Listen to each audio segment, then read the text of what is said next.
Everyone, welcome back to my channel. कैसे हैं आप सभी? आई एम श्योर कि आप सभी ठीक होंगे। तो चलिए आज का वीडियो स्टार्ट करते हैं। आज की वीडियो में हम लोग डील करने वाले हैं एक 5 नंबर का क्वेश्चन जो प्रीवियस एरिया में पूछा गया था। ठीक है, तो जो लोग भी चैनल पर नए हैं वो लोग चैनल को सब्सक्राइब कर ले, वीडियो को लाइक करें और अपने दोस्तों के साथ शेयर ज़रूर करें। और हाँ, अगर आपको PDF नोट्स की रिक्वायरमेंट हो तो मेरे डिस्क्रिप्शन में मेल दिया हुआ है, आप उस पर कॉन्टैक्ट करके PDF नोट्स ले सकते हो। तो चलिए स्टार्ट करते हैं। Causes of congenital abnormalities.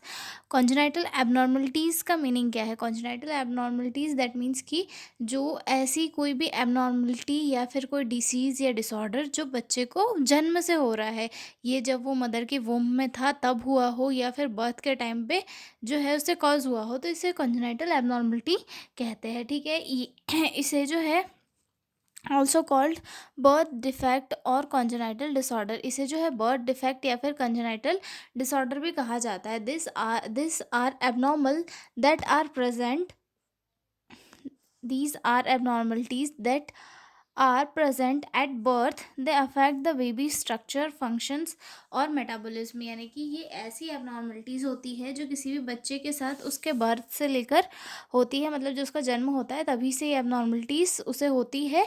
और ये उसके जो है बॉडी स्ट्रक्चर या बॉडी जो फंक्शन करती है वो या फिर मेटाबॉलिज्म को अफेक्ट करती है। ठीक है, तो ये कुछ कॉजेस है। अब किन किन चीज़ों की वजह से जो कॉन्जेनाइटल एबनॉर्मलिटीज़ है वो कॉज होती है, ये उनके कॉजेस है। तो फर्स्ट आता है इसमें जेनेटिक हो सकता है, इन्वायरमेंटल हो सकता है, न्यूट्रिशनल हो सकता है, मतलब किसी भी रीज़न से जो मदर है उस पर चीज़ें जो अफेक्ट करती है उसके कारण बच्चे पे भी असर पड़ता है, और बच्चे पे असर पड़ने के कारण बच्चे में जो है एबनॉर्मलिटीज़ कॉज होती है। तो हम उन एबनॉर्मलिटीज़ को डिटेल में देखेंगे। ठीक है, तो इसमें फर्स्ट आ रही है जेनेटिक कॉजेज़, यानी कि हेरिडिटी के कारण जो जैसे कि जो माता पिता में कोई एबनॉर्मलिटीज़ रही हो वो उनसे बच्चों में आ जाती है। ठीक है, these are related to gene और chromosomes passed from parent to children, यानी कि जेनेटिक कॉजेज़ भी हो सकते हैं जिनके कारण जो है माता पिता से बच्चों में एबनॉर्मलिटीज़ आ जाती है, जो जीन या फिर क्रोमोसोम के थ्रू जो है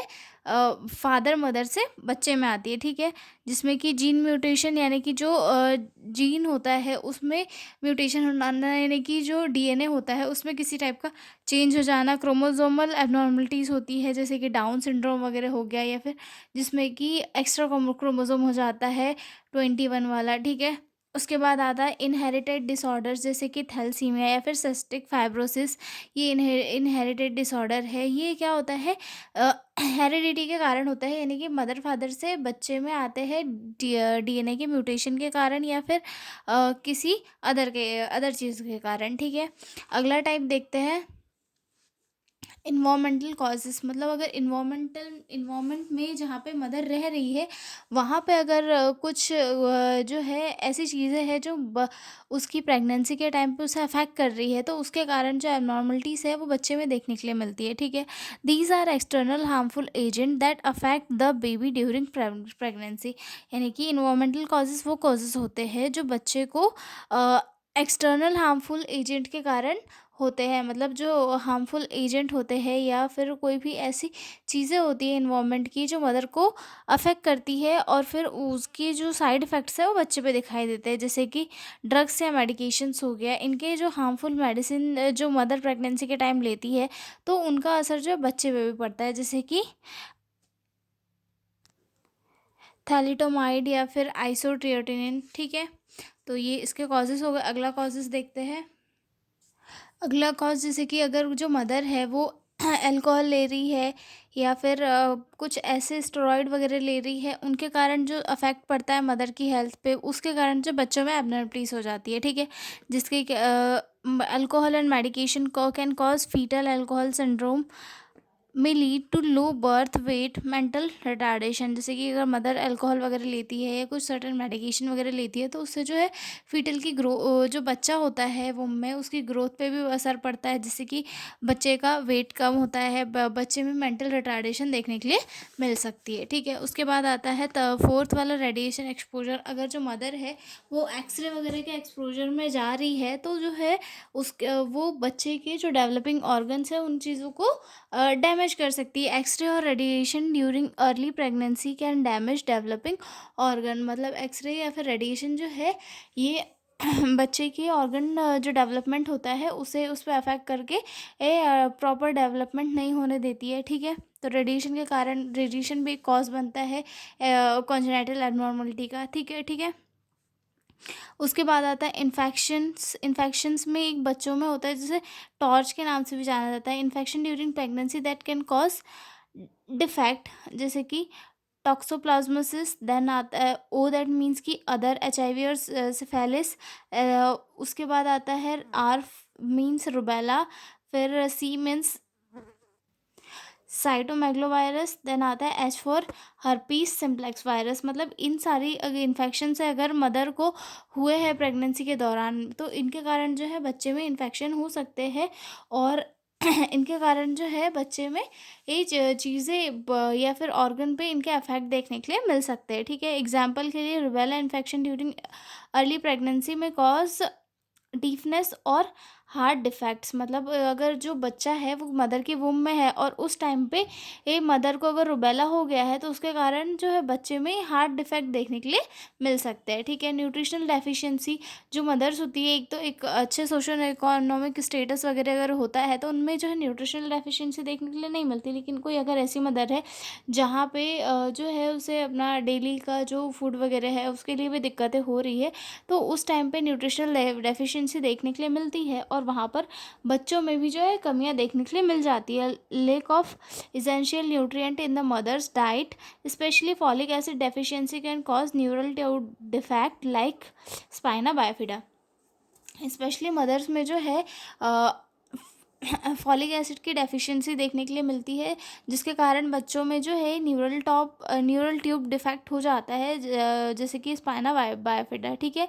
और मोस्ट इंडिया में मोस्ट ऑफ केसेस में जो है फॉलिक एसिड की डेफिशिएंसी देखने के लिए मिलती है। इसीलिए अभी जो मतलब लड़कियां होती है उन्हें गवर्नमेंट की तरफ से फॉलिक एसिड की टैबलेट दी जाती है, ताकि आगे चल के उन्हें दिक्कतें फेस नहीं करना पड़े प्रेगनेंसी के ड्यूरिंग में, ठीक है।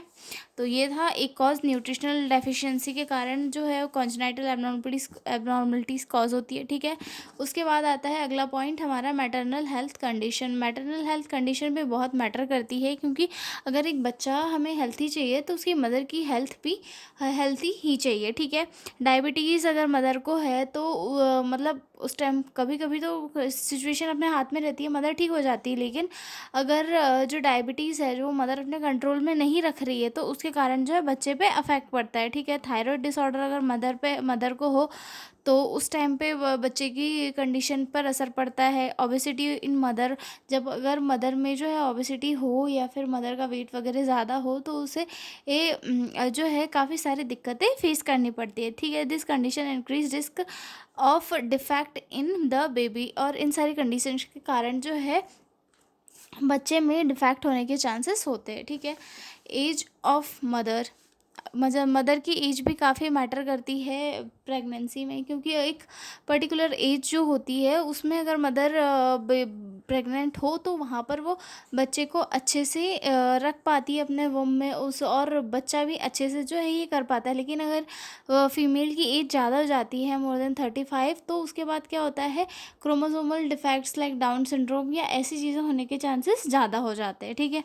एक्सपोजर टू केमिकल्स और टॉक्सिन्स, केमिकल या टॉक्सिन्स के एक्सपोजर की वजह से भी जो है चीज़ें ये बिगड़ सकती है, मतलब बच्चों में और ज़्यादा दिक्कतें फेस करनी पड़ती है, ठीक है। जैसे कि पेस्टिसाइड हो गया या फिर हैवी मेटल्स हो गया, अ, जैसे कि लेड हो गया, मर्क्यूरी हो गया, इनके एक्सपोजर के कारण भी बच्चों की हेल्थ पे असर पड़ता है और कंजेनाइटल एबनॉर्मलिटीज़ होने के चांसेस होते हैं, ठीक है।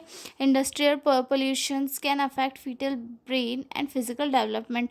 मतलब पोल्यूशन के कारण जो है बच्चे का माइंड और जो बच्चे का फिजिकल डेवलपमेंट है वो भी अफेक्ट होता है, ठीक है। उसके बाद अगला पॉइंट आता है अननोन और मल्टीफैक्टोरियल कॉजेज। इट में cases the extra cause of unknown, sometimes both genetic environmental factors together cause abnormalities। मतलब ये कहना ये चाह रहा है कि कभी कभी जो है एक्सटर्नल और इन्वामेंटल एंड जेनेटिक फैक्टर दोनों मिलके भी जो है बच्चे में डिसेबिलिटी को कॉज करते हैं, ठीक है। तो ये था हमारा क्वेश्चन कॉन्जेनाइटल एबनॉर्मलिटीज़ वाला के कॉजेज़ वाला। अब हम मिलेंगे अगले क्वेश्चन में एक नए वीडियो में। तब तक के लिए बाय बाय। और हाँ, पीडीएफ नोट्स चाहिए हो तो प्लीज़ आप लोग मेरे डिस्क्रिप्शन में मेल दिया हुआ है, उस पर कांटेक्ट करके पीडीएफ नोट्स ले सकते हो। तो चलिए मिलते हैं अगले वीडियो में। Bye bye.